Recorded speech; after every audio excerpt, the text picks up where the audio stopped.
Y'all can hear me? Yes? Thank you.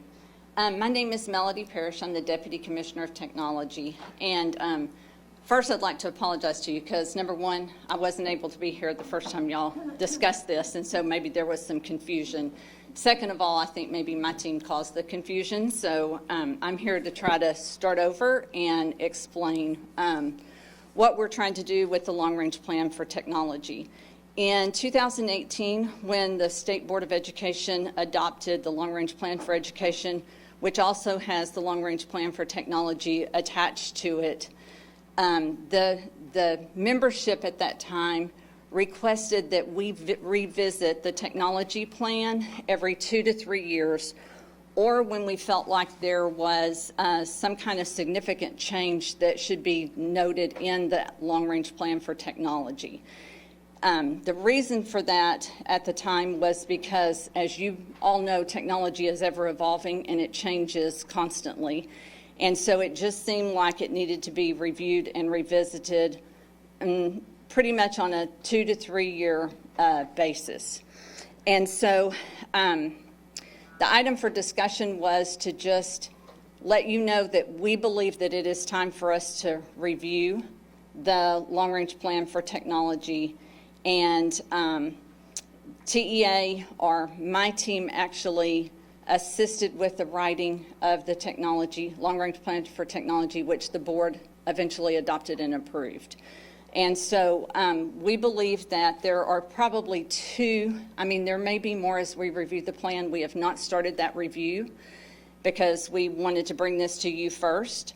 But there's really 2 areas that we think really need some significant updates. One is around devices and device management.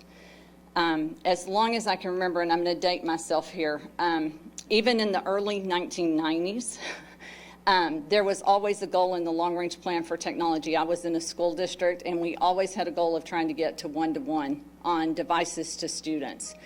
And so that has always been in the technology plan. And with the influx of devices because of COVID and a lot of our schools being closed and having to have remote learning, we did do a huge influx the districts did an influx of devices. And we believe that at this point, since 3.5 million devices were purchased, that most districts are now close to a 1-to-1 on devices to students. So we believe that needs to be reviewed and possibly updated in the technology plan. The second area is around cybersecurity and ransomware. Ransomware is evolving even as I'm standing here speaking, and so we need to visit that often and make sure that our schools have the right information so that they can mitigate any kind of risk that should happen either through cybersecurity or through ransomware. So what we're wanting to do is we're wanting to review the long-range plan for technology, update it, bring you those updates for discussion, and eventually hopefully for an approval by the State Board of Education. And with that, I can answer any questions that you might have. Members, does anybody have any questions that they need addressed or answered? Mr. Cortez?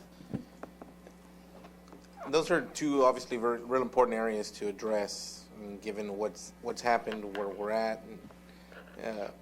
But is there going to be a conversation on trying to close that gap to actually get to a 1-on-1, a 1-to-1 per student? And then the other thing is, yeah, it's great. Cybersecurity is critical, but if we do manage to get to that 1-to-1 and our students take these devices home, what then? If they don't have internet, what are we doing to ensure that they do? Because I know that when you see the plan, it talks about Wi-Fi, but Wi-Fi only reaches so far, right? And right. Now technology has far surpassed what we anticipated when we approved this plan the first time, right? And so just wondering what the conversations are around that. Okay, thank you for your questions. The first one, I believe that there are the majority of schools that are probably at a one-to-one. From our information, I mean, most schools were at, a lot of them before the pandemic and before this influx of devices were at a 5-to-1, maybe a 4-to-1, where there might be 5 computers in a classroom and students shared those computers. And so I believe that we're probably closer, but that's something that we want to research, and we want to talk to the districts and find out how close are we to a one-to-one between students and devices. And I think too that the districts are really concerned because they've had this huge influx of devices. They're really, really worried about refresh. And we do mention in the long-range plan for technology that school districts need to be planning for refresh of all of their devices, whether they're laptops or desktops, or Chromebooks and iPads. They need to have a plan for a refresh, but I think we could probably give them some more guidance on what a refresh looks like. Like, for instance, here at the agency, when our employees took their laptops home, we found out they don't actually last. We have a 7-year refresh cycle here at TEA. We found out that they're probably not going to last being brought back and forth from the building to the home for 7 years. We're going to have to go back and we're going to have to revisit that refresh cycle and make sure that we're accurately making sure that all of our employees have a working device. And so I think that's what we want to look at and review in the long-range plan for technology. 1, where are you? Are you close to one-to-one? And 2, you know, what does your refresh cycle plan look like at the district level? I think your second question, and we really struggled with this in Operation Connectivity, which was what actually put those devices out to the students during the pandemic. We actually put out almost 1 million, I think 850,000 hotspots for students who actually did not have like full-blown access in their homes. We also purchased some lines. There were some students who, like, they lived in as an example, they lived in an apartment complex, and the apartment complex actually had the ability to have internet access, but the actual family had not actually signed up for it for whatever reason. And so some of those districts purchased some of those lines for their students. On a longer term basis, and I think maybe this is what you were referring to, Mr. Cortez, is that the state needs to address the places where Wi-Fi doesn't work.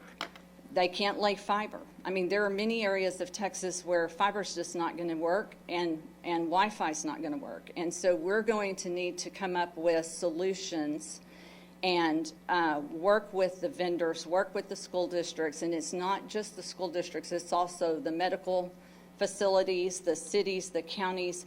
Everyone needs to work together to figure out what kind of access will work in their regional area of Texas. We're currently, the Operation Connectivity team here at TEA, it's all of like 2 of us, but we're a large team. But we are currently working to put together some proposals in different regions of the state on what that internet access would look like so that we can ensure that everyone has that access. Those proposals will go to the State Broadband Office, which is not owned by Texas Education Agency, but those proposals will go there, and they will determine which of those proposals and pilots they'd like to fund and implement. Great questions. Yeah, and I know with like school districts, right? You talked about cybersecurity. I know we've had some issues with some school districts and having to pay ransoms and that sort of thing, right? So, in any normal Wi-Fi, there's multiple passwords given, right? And so, is there going to be anything done to have like some kind of Wi-Fi with an access management to prevent any type of hackers or any of those types of things? Is that something that you all are looking at? That is at a something bigger we- scale for ISDs in the state? That is something we would like to revisit and review in the plan. You know, I lay awake at night because I know all the students have devices now, and all of that data is out there, and, you know, we collect all the student data here at the agency too for federal and state requirements. But there's always a risk. All we can do is ensure that those devices are SIPA compliant, that they have the security on them. And then I think in the long-range plan, because security and ransomware has changed so much in the last 4 years, that we could really make some good recommendations on what districts could do to further secure not only the devices, but also their networks. I think, you know, network security is a major issue as far as like ransomware. We are working with the commissioner on a plan for more security for the school districts and our education service centers. But it's just right now, it's kind of a thought and a plan. But I'm hoping that we can move that forward and try some pilots with that and implement that and see if we can help with that. You know, I would just say around security, you're always going to have a risk, and I think a school board has to make a decision on how much risk they actually want to take, because, you know, you're never going to be 100% secure, but you could probably be 90% secure. And so I think that's decisions that the schools need to make, but I think we could guide them in the right direction in the long-range plan for technology. Okay, and as a board, is there anything that we should be doing in our districts to get feedback or input? You know, if when we did the first long-range plan for technology, we definitely had a committee made up of school district, ESC, vendors. We tried to invite all kinds of different people in to help us determine what needed to be in that plan. And one of my goals with that plan is just, I wanted it to be usable. I wanted it to be something that a school district could pick up, quickly read, and say, okay, I get this. And so it has a lot of best practices in it.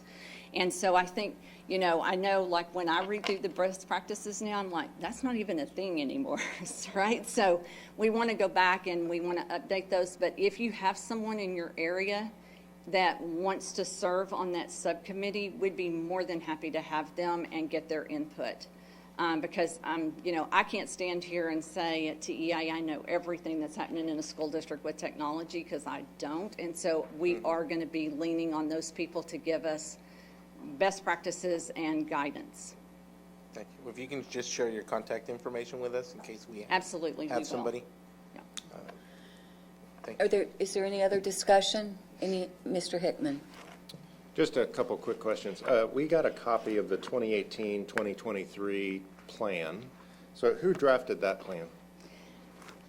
The draft was actually done by my department. Okay. And the subcommittee of school district ESCs and vendors that we invited to that subcommittee. We had a committee that helped us put that together, and then my team put the finishing touches on it, and then we brought it back here for approval.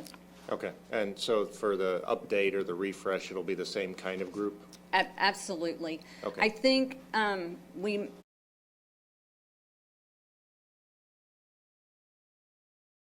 you know, and I know Gabby Rowe was our contractor on Operation Connectivity, and she has, and the reason she joined you the other day is because she has a lot of the really detailed questions around Operation Connectivity, and so we thought you might have some of those questions. But we would probably maybe want to have her help us review that and make sure that we didn't miss anything that happened in Operation Connectivity, because all that happened pretty fast and furious when the pandemic started.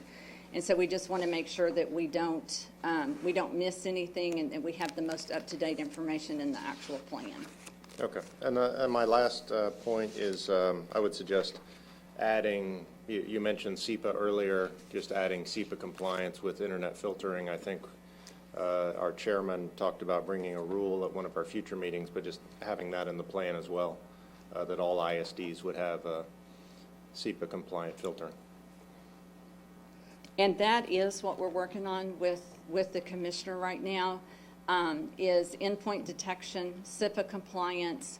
There are several things. You know, one of the very first things, and I mean, I think the districts really need is a security assessment. I mean, where are you on a scale? And we're required at the state level to do that every 2 years.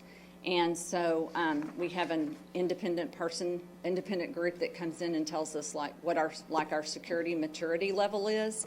And I think that would be really important and a good starting point for all of our school districts. So that's also part of the plan, is a risk assessment, and then how do you grow from wherever you are in that risk assessment to where you need to be, to where you can say that you could mitigate risk on cybersecurity.